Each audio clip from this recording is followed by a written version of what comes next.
Hello friends, welcome to our channel. ఈరోజు ఈ వీడియోలో ప్రెగ్నెన్సీలో ఉన్నప్పుడు తర్బూజా అనే ఫ్రూట్ని తీసుకోవచ్చా లేదా అనేది ఈ వీడియోలో షేర్ చేస్తాను. సో దీని ద్వారా మనకి ప్రెగ్నెన్సీలో లాభమా నష్టమా, ఉంటే ఎలాంటి లాభాలు ఉన్నాయనేది ఈ వీడియోలో అయితే షేర్ చేస్తాను. సో ఎస్పెషల్లీ ఈ సమ్మర్లో వచ్చేసి ఈ వాటర్ కంటెంట్ ఎక్కువగా ఉన్న వాటర్ మిలన్స్ కానీ పుచ్చకాయలు కర్బూజాలు అనేవి ఎక్కువగా దొరుకుతూ ఉంటాయి. అండ్ వాటర్ మిలన్స్ అనేవి తీసుకుంటూనే ఉంటాము. కాకపోతే ఈ తర్బూజా అనేది అప్పటికి వచ్చేసి కొంతమందికి డౌట్ ఉంటుంది, తీసుకోవచ్చా లేదా ప్రెగ్నెన్సీలో అన్ని టైంలో అన్నీ అయితే తినేయచ్చు, కానీ ప్రెగ్నెన్సీలో కొంచెం జాగ్రత్తగా తెలుసుకొని దానివల్ల మనకి ఎలాంటి బెనిఫిట్స్ ఉన్నాయి అండ్ బేబీకి మనం ఏమన్నా హాని చేస్తుందా ఏంటి అనేది తెలుసుకొని మనం ప్రతి ఫ్రూట్ కానీ ఏదైనా కొత్త ఫుడ్ కానీ అలాగా మనం తెలుసుకొని తీసుకోవడమే మంచిది. అలానే ఈ తర్బూజా గురించి చూసుకున్నప్పుడు తర్బూజా అనేది ప్రెగ్నెన్సీలో తీసుకోవచ్చు 100%. సో ఇందులో ఏమంటే పొటాషియం, కాల్షియం, మెగ్నీషియం, ఫాస్ఫరస్, అలాగే zinc, vitamin A and vitamin C ఇలా అన్నీ ఉంటాయి. సో ఇవి చెప్పినా కొంతమందికి అర్థం కాకపోవచ్చు, జస్ట్ సింపుల్గా చెప్తా దీనివల్ల యూజెస్ ఏమున్నాయి.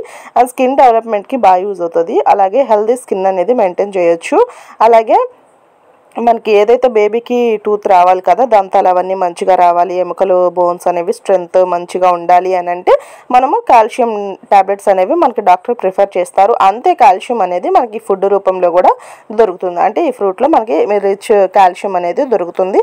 అలాగే కొంతమందికి రక్తం త్వరగా పలచగా ఉండదు, అంటే గడ్డగట్టే స్వభావం అనేది ఉంటుంది కాబట్టి వాళ్ళకి చాలా బాగా యూజ్ అవుతుంది. రక్తాన్ని పలచగా చేయడానికి కూడా బాగా యూజ్ అవుతుంది అన్నమాట. అలాగే హార్ట్కి కూడా చాలా మంచిది. బేబీ యొక్క డెవలప్మెంట్లో ఇబ్బందిగా ఉన్నా కానీ ఈ ఫ్రూట్ తీసుకోవచ్చండి, ఎలాంటి ఇబ్బంది లేదు. బేబీ యొక్క బర్త్ డిఫెక్ట్స్ అనేవి కూడా తగ్గుతాయి. అలాగే బేబీ యొక్క డెఫిషియన్సీ ఏమన్నా ఉన్నా కానీ మనకి కొంచెం ఇబ్బంది కొంతమందికి చెప్తా ఉంటారు, స్కానింగ్స్లో కొంచెం పలానా ఉంది, కొంచెం అండర్ వెయిట్ ఉంది అలా చెప్తా ఉంటారు, అవి కూడా తగ్గుతాయి. అలాగే విజన్ అనేది పెరుగుతూ ఉంది, అంటే కంటి చూపు అనేది మెరుగవుతూ ఉంటుంది. సో కాకపోతే ఇది తీసుకునేటప్పుడు శుభ్రంగా బాగా కడిగేసేసి తీసుకోండి. కడిగేసి పై తొక్కు ఉంది కదా, అది దోసకాయ ఎలా అయితే మనము ఆ తొక్క అనేది పీల్ చేస్తామో సేమ్ అదే విధంగా ఆ తొక్క అంతా కూడా న్యాచురల్గా మంచిగా మొత్తం పీల్ చేసేసేయండి. మనకు ఆ వైట్ లేయర్ ఉంటుంది కదా స్కిన్, అది కనపడేంత వరకు ఈ స్కిన్ మొత్తం కూడా తీసేసేసి తీసుకోవాలి. ఎందుకంటే ఆ తొక్కలో కొంచెం బ్యాక్టీరియా అనేది ఉంటుంది కాబట్టి దాన్ని పూర్తిగా తీసేసి మనము తీసుకోవాలి. లోపల సీడ్స్ అన్నీ కూడా తీసేసి మీరు ముక్కలుగా కట్ చేసుకొని సలాడ్ లాగైనా తీసుకోవచ్చు. అలా కాదు కొంతమందికి ఫ్రూట్ కంటే కూడా ఇలాగ మిల్క్ షేక్ అని ఎలాగైనా తీసుకోవచ్చు.